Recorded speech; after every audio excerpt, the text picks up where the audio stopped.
Estamos de volta no Centro Familiar de Adoração para a mensagem de hoje com o evangelista Jimmy Swaggart.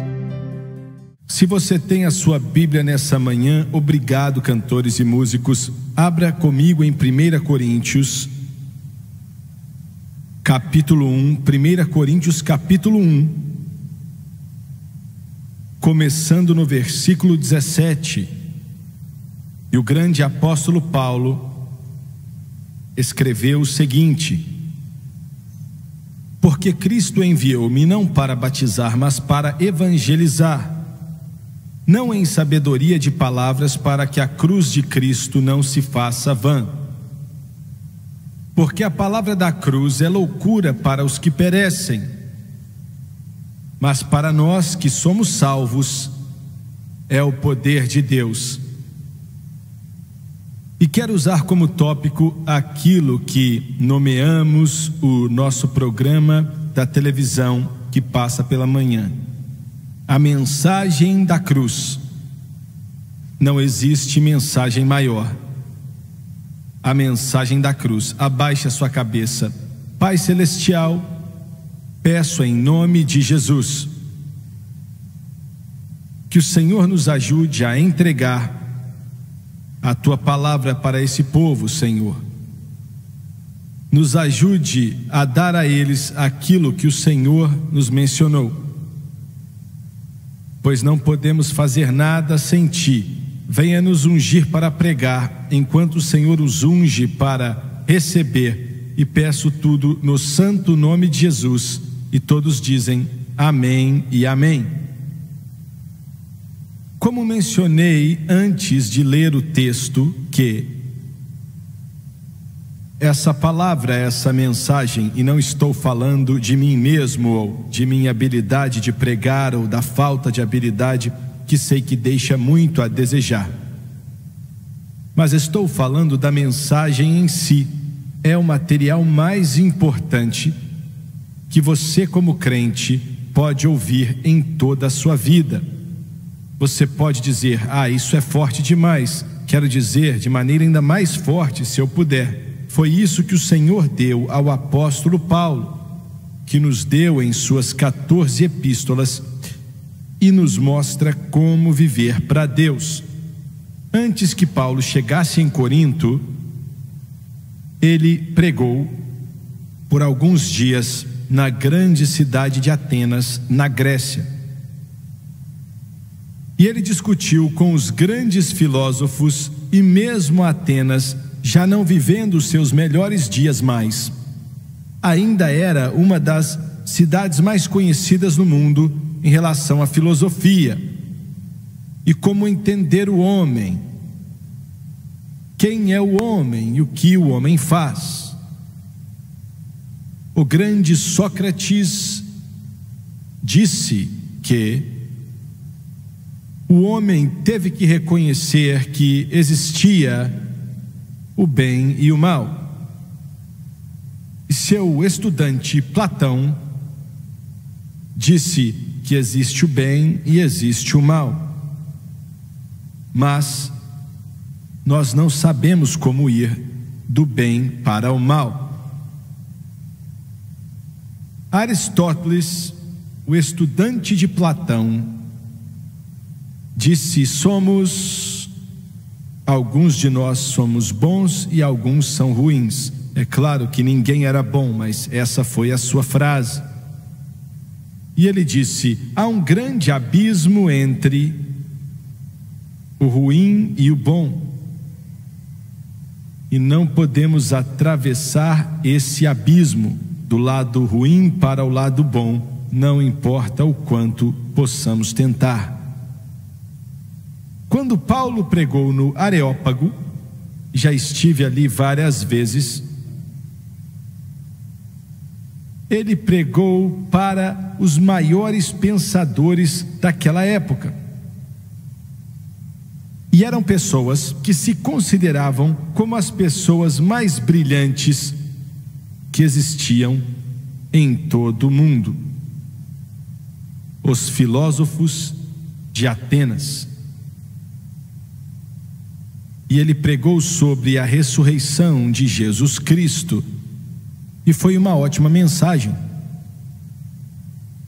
Mas ele não chegou a concluir a mensagem, porque os homens e mulheres, ouvindo o que ele estava dizendo, exigiram que ele parasse de pregar, porque eles não estavam entendendo o que ele estava falando sobre a ressurreição. Eles estavam pensando: essa vida é muito difícil, e você está dizendo que vamos ter que voltar e fazer tudo outra vez? Não era o que ele estava dizendo. Apenas 2 ou 3 homens falaram com ele sobre a fé quando o culto acabou. Paulo saiu dali e foi para Corinto, porque ele sentia que Deus tinha mandado ele para lá, e ele era um homem atribulado. Ele não saiu de Atenas com alegria em sua alma. Nem sabemos se uma igreja chegou a ser construída em Atenas. Pode ser que sim, mas nós não sabemos. Ele sabia o que era Corinto e tinha afetado o mundo com as desgraças como a filosofia e o vício. E tinha o seu maior número de templos em Corinto, mais do que qualquer outra cidade no mundo romano, e se dedicavam à luxúria, ao vício, à sujeira e à podridão. Haviam mais de 1000 prostitutas, homens e mulheres, naquela cidade. E também tinha produzido alguns dos maiores pensadores e filósofos daquela época. E ainda assim, o apóstolo Paulo estava a caminho dali para começar uma igreja, e creio que ele era um homem atribulado. Eu creio que as questões estavam em sua mente, e ele não estava alegre com os resultados de Atenas. Ele não viu o que gostaria de ver. Ele estava muito amargurado em sua alma. Eles não tinham entendido a mensagem dele, e aquilo deixou o judeu de Tarso atribulado. E ele estava pensando: se eu não alcancei aqueles que estavam em Atenas, como é que eu posso alcançar aqueles que estão em Corinto? Corinto, uma das maiores cidades no Império Romano. Como eu disse, Corinto estava cheia de sua filosofia e seus vícios. Como eu posso romper essa barreira? Sabendo exatamente o que tinha acontecido em Atenas. E vou provar para você nas Escrituras daqui a pouco. Mas enquanto o grande apóstolo estava andando do porto de Centreia, que fica mais ou menos a 8 quilômetros de Corinto, de repente o Espírito Santo, eu creio, que falou com ele o seguinte: em Corinto, pregue a cruz. Aleluia, glória a Deus. Em Corinto, pregue a cruz. Paulo, em Corinto, pregue a cruz. E se a cruz funcionar em Corinto, vai funcionar em qualquer lugar do mundo. Glória a Deus. Alguém nesse lugar tem que bradar: louvado é o nome do Senhor Jesus Cristo. Foi por isso que ele falou: Cristo não me enviou para batizar. Ele não estava falando mal do batismo nas águas, mas dizendo: não é a minha prioridade, mas eu vim evangelizar. E nesse versículo ele nos diz o que é o evangelho de Jesus Cristo.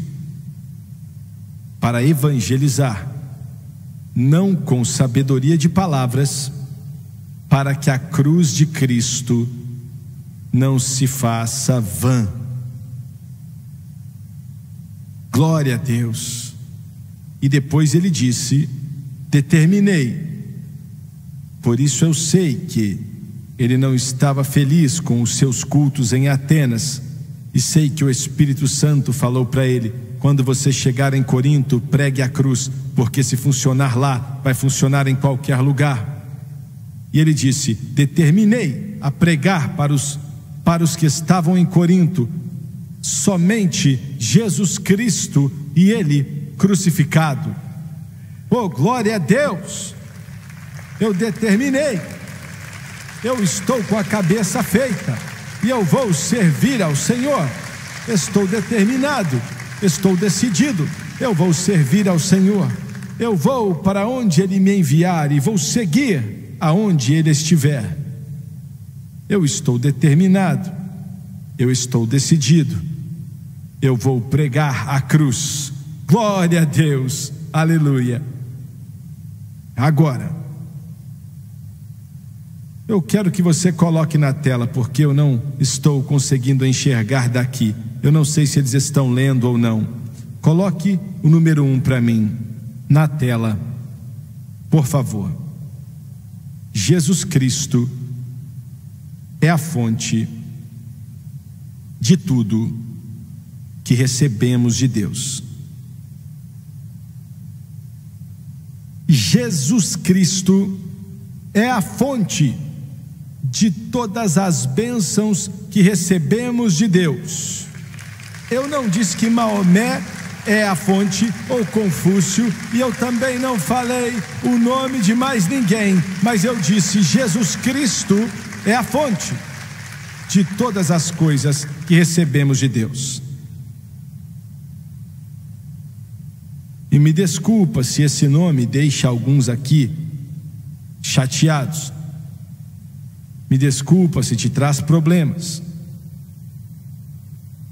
Me desculpa se alguns nesse país, e vou ser meio brusco, estão vivendo uma estupidez horrível. Horrível. Quando dizem: ah, não podemos usar o nome de Jesus quando oramos. Ah, mas você é ignorante assim mesmo, é? Você tem o quê? Uma cabeça de vento? Mas, irmão Sueger, você está pegando pesado. Eu vou pegar mais pesado ainda, mais pesado. Essa é a coisa mais idiota, imbecil, estúpida que a mente de um homem, de um ser humano já inventou: eliminar o nome de Jesus. É Jesus que nos salva, é Jesus que nos salva, é Jesus que nos limpa. Foi Jesus quem morreu na cruz do Calvário.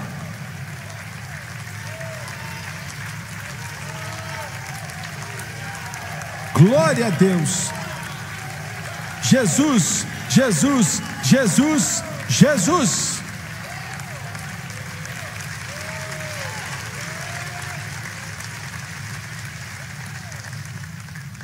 No princípio era a palavra, e a palavra estava com Deus, e a palavra era Deus. Ele fez todas as coisas, e sem ele nada que foi criado podia ser criado. E o Verbo se fez carne e habitou entre nós. Por uma razão, Jesus veio para esse mundo com um propósito, e quero que você entenda isso muito bem. Você está falando de alguém que habitava em uma luz que nenhum ser humano podia chegar perto até que ele se tornasse humano. Estamos falando de alguém que era onipotente, ou seja, que podia fazer todas as coisas e nada era impossível para ele. Estamos falando de alguém que criou tudo que foi criado. Deus Pai é o dono, vamos dizer assim, e o que você diz de um, você pode dizer do outro. Jesus Cristo é o arquiteto. e o Espírito Santo é o construtor.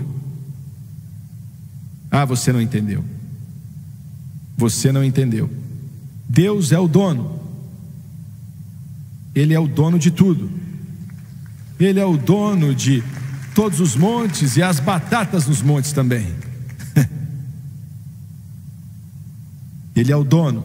Jesus Cristo é o arquiteto. Foi Ele quem traçou os planos de tudo que já foi criado. No princípio era o Verbo estava com Deus e era Deus. Ele criou todas as coisas e sem Ele nada que foi criado podia ter sido criado. Glória a Deus. E o Espírito Santo é o construtor. É Ele quem arma os planos e os executa. Agora, isso é algo que você precisa entender e responder à questão ou à declaração que estou para fazer, que é a seguinte: em todo o seu entendimento de Cristo, você deve primeiramente entender quem Ele é e, em segundo lugar, o que Ele fez. Entendeu? É quem Ele é. Ele é o Filho do Deus vivo. Originalmente Ele nunca foi formado ou criado. Ele sempre foi e sempre será.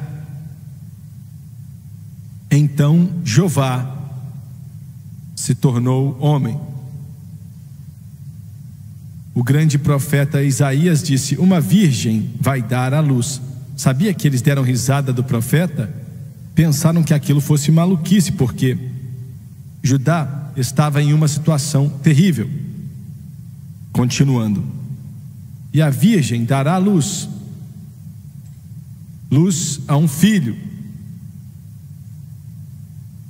Não, metodistas, ele não disse uma filha, ele disse um filho. E ele também não disse uma criatura. Daqui a pouco você vai entender. Espera aí. Esse povo que nem sabe o que é.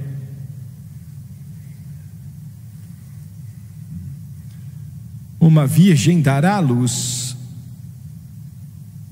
Isso por si só já é um grande milagre e chega a ser indescritível. Uma virgem dará à luz a um filho.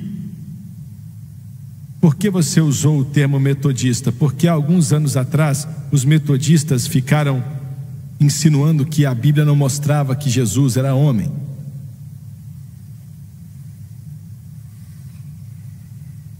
Sim, ele foi um homem.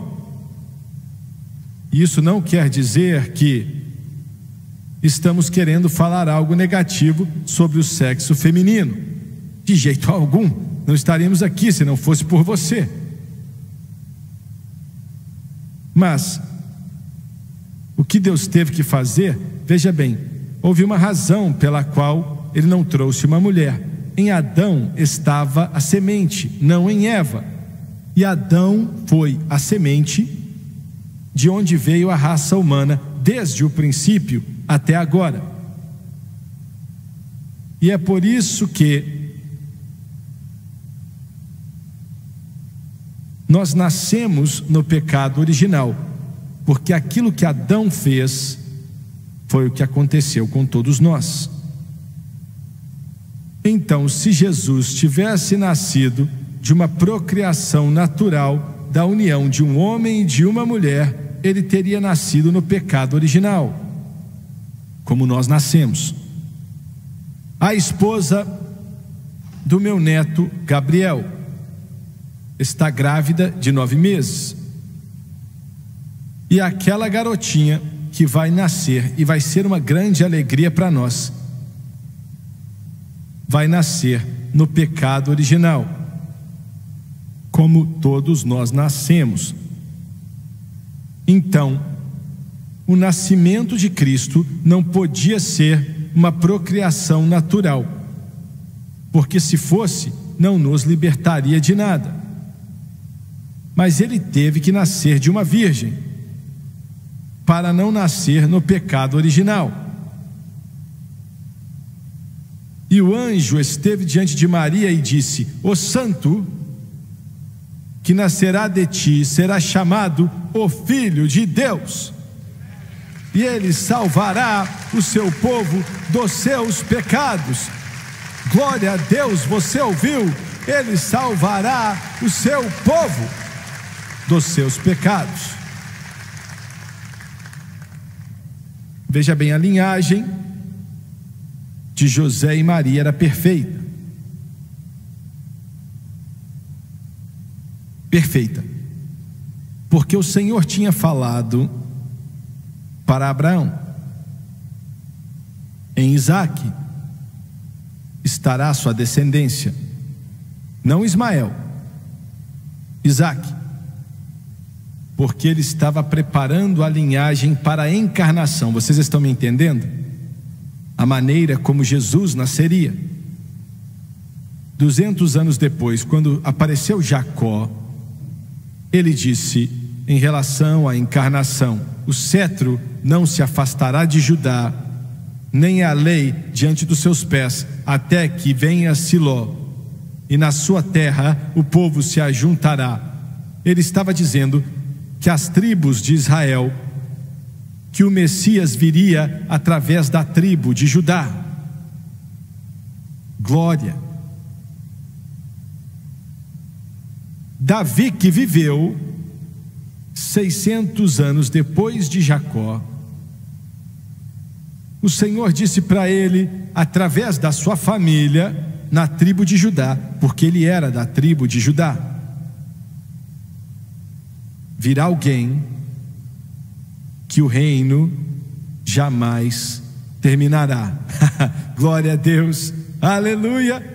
Diabo, me desculpa aí, mas você está lutando uma guerra que já foi vencida. Jesus Cristo é Senhor dos senhores, Rei dos reis, e Ele será o Senhor dos senhores para sempre.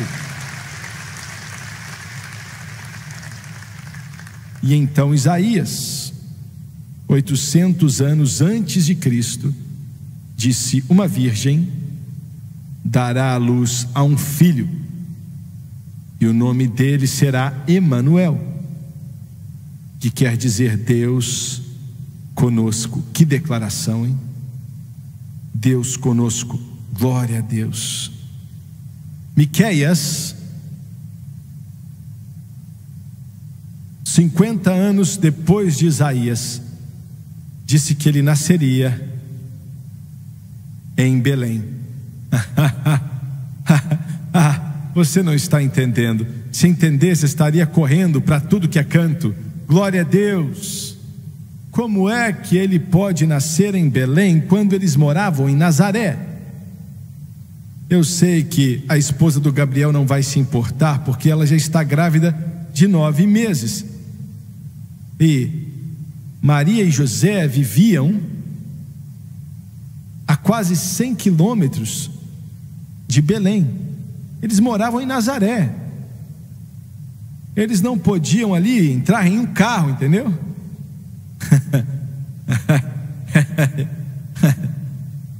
Alguns ainda não estão entendendo, mas será que não podiam entrar em um Honda ou um Chevrolet e dirigir de Nazaré para Belém em 1 hora?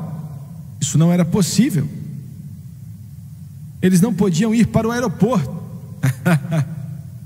ou usar outro meio de transporte. Eu não sei como eles chegaram lá.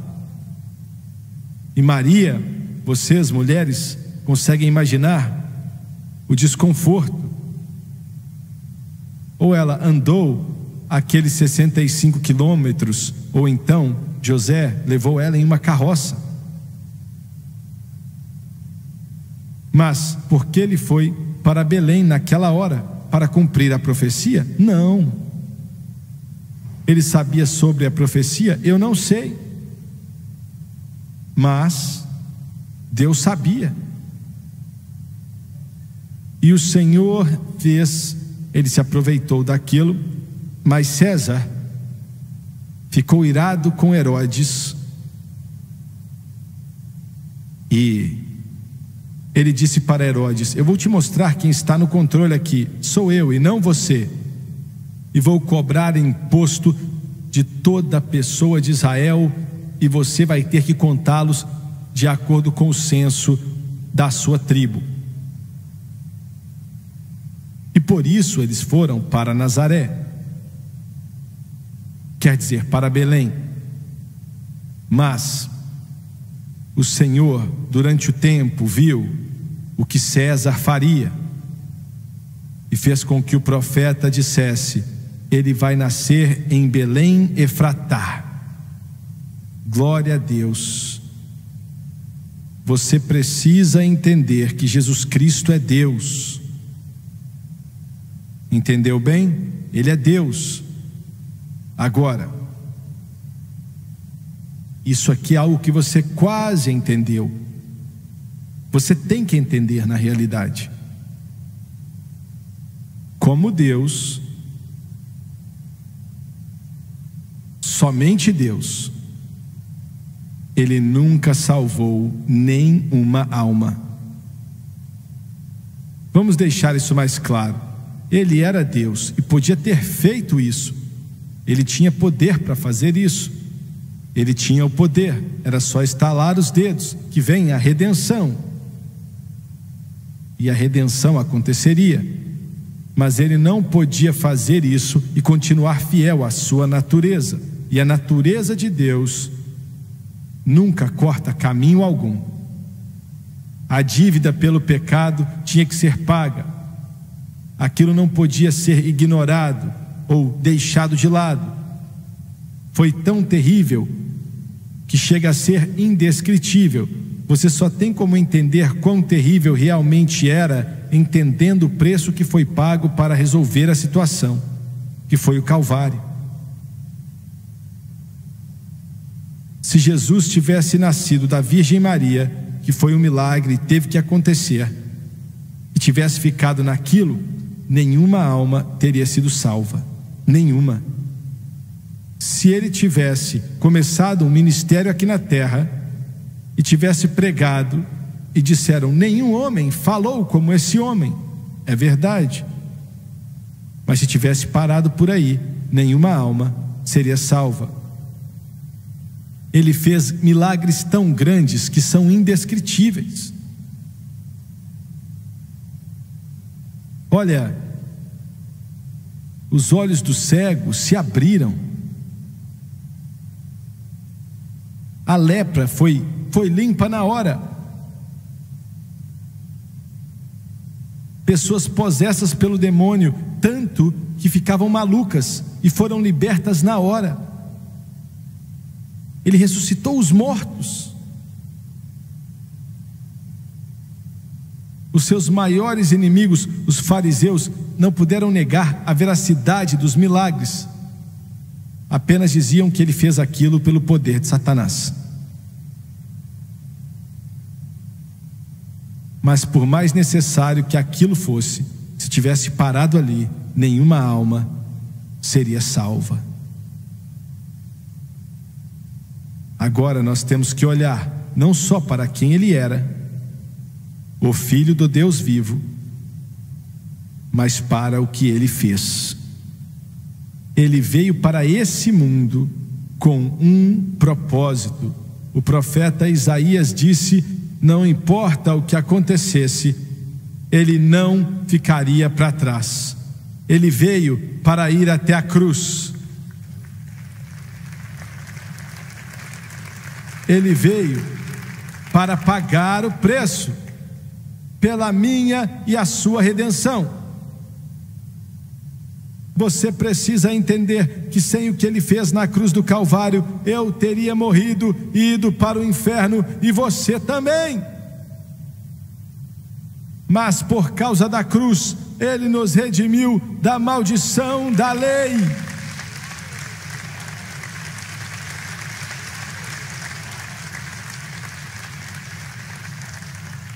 Por causa da cruz. todo pecado, e alguns vão ficar chateados com isso, qualquer autojustificação. Olha, se tem alguém aqui que é orgulhoso, se prepare para ficar bravo. Glória a Deus. Você está pronto? Está pronto? Quando ele morreu naquela cruz, ele não só expiou pelos pecados que eu cometi no passado, mas também pelos pecados que eu posso cometer agora e pelos pecados que eu posso cometer no futuro. Glória a Deus! Louvado é o nome do Senhor Jesus.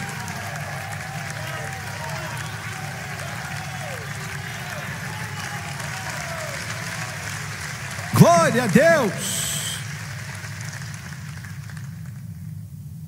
Agora, todos aqueles que não entendem e ficam aí com a cara fechada, ai, ele morreu pelos pecados mesmo, mas agora não dá. Presta atenção, quando você se ajoelhar hoje à noite, ore para que eu esteja certo, porque se eu não estiver, você está condenado, você já era.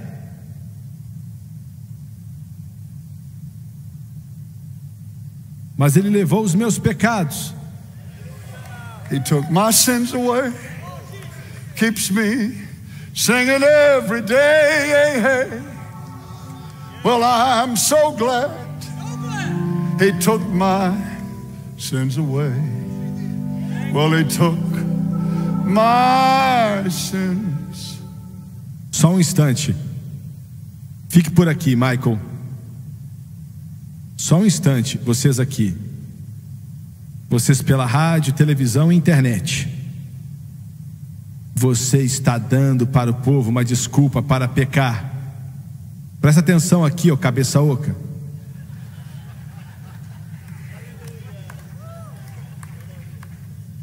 Se você realmente estivesse salvo, tivesse nascido de novo, você ia odiar o pecado. Quem é nascido de novo odeia o pecado. E a última coisa que a pessoa quer fazer, você não suporta o pecado.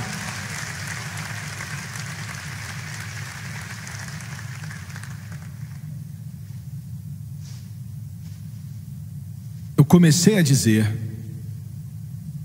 eu não me lembro da Francis gritando comigo, mas eu tenho que tomar cuidado aqui.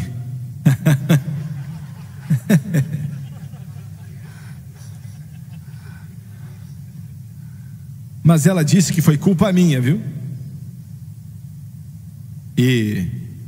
Mas pela graça do Senhor, eu não tenho problemas com o temperamento. Houve um tempo em que eu tive, e sei que vocês aqui nunca tiveram. Eu sei que eu estou falando com vários anjos, não é? E toda manhã você está aqui e sente as suas asas de anjo saindo para fora. Eu sei.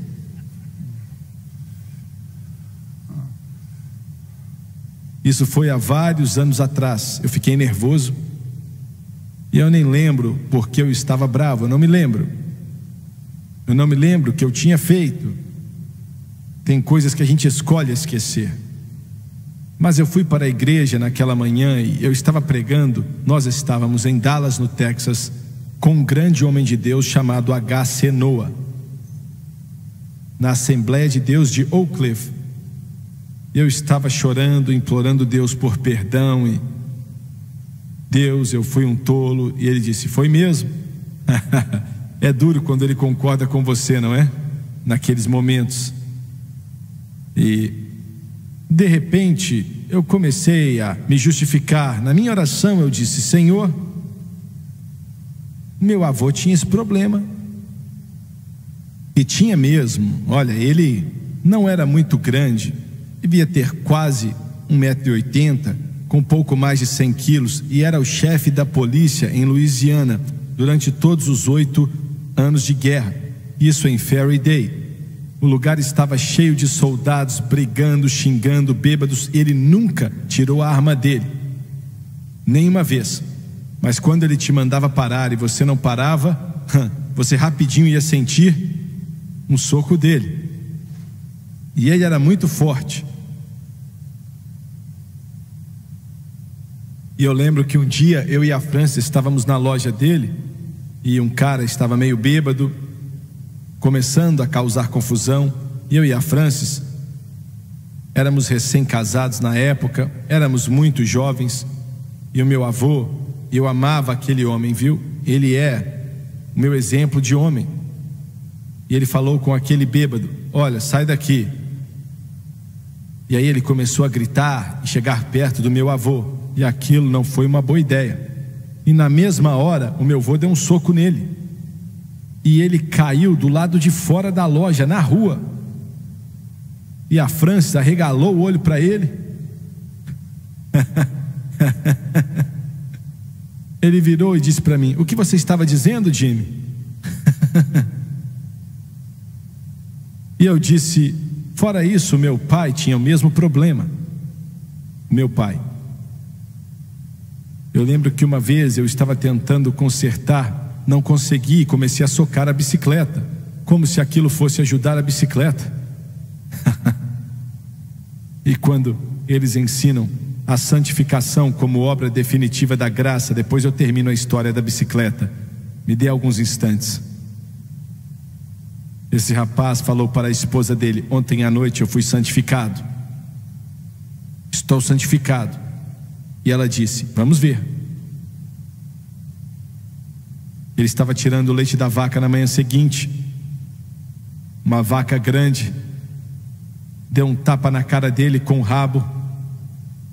Ele pegou e deu um soco naquela vaca. E a esposa, olhando para ele, disse: ainda não.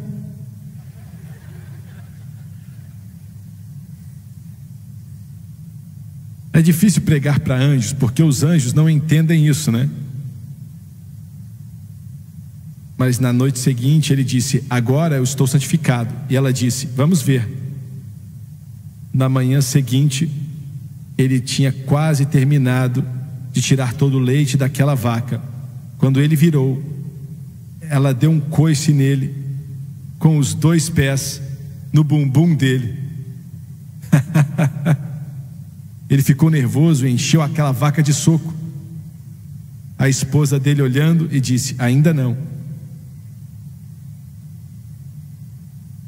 Na noite seguinte ele disse: agora eu estou santificado. Você já disse isso para sua esposa? Agora eu entendi, nunca mais vou fazer isso. E ela disse: vamos ver. E ela disse: vamos ver. Aí ele se assentou, começou a tirar o leite, e ele não tinha nem terminado de encher um balde. A vaca deu um chute nele, ele caiu todo sujo de leite e tudo mais.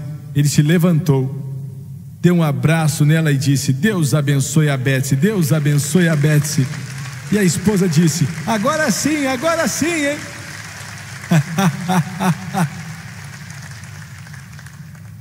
E eu fiquei irado com a bicicleta.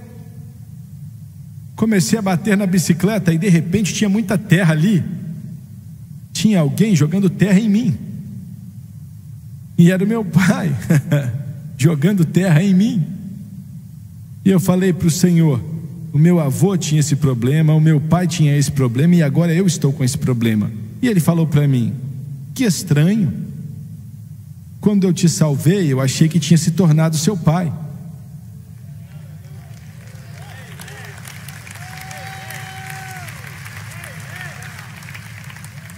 Glória a Deus. Mas escuta aqui, já falamos várias vezes e vou continuar dizendo até o Senhor voltar. Seja qual for o seu problema, se você não desistir, Ele não desiste. Agora, hoje eu falei de um ponto dessa mensagem: Jesus Cristo é a fonte. Da próxima vez vou falar do ponto número 2. A cruz é o meio pelo qual tudo isso é feito. Então, ligue para o nosso escritório e não perca o próximo culto. Apenas apareça. Amém? Glória a Deus. Louvado seja Deus. Você está feliz nessa manhã? Então se coloque de pé, por favor. Se coloque de pé. Well, I'm so happy, and here's the reason why. Jesus took my burdens all away. Well, keeps me singing as the days go by. Jesus took my burdens all away. Once my soul was heavy neath the load of sin. Jesus took my burdens, gave me peace within. Now I'm singing as the days go by. Jesus took my burdens all away. Eu quero que você levante as suas mãos e agradeça a Deus pela salvação que Ele nos deu. Well, I'm so happy. Here's the reason why. Oh, well, Jesus took my burdens all away. Well, now I'm singing as the days go by. Oh, Jesus took my burdens all away. Once my soul was heavy beneath the load of sin. Jesus took my burdens, gave me peace within. Well, now I'm singing as the days go by. Oh, Jesus took my Mais uma vez. Well, I'm so happy. Here's the reason why. Jesus took my burdens all away. Well, now I'm singing as the days go by. Jesus took my burdens all away. Well, once my soul was heavy beneath the load of sin. Jesus took my burdens, gave me peace within. Now I'm singing as the days go by. Cumprimente a pessoa do seu lado e até mais tarde, às 6 horas. I'm so happy.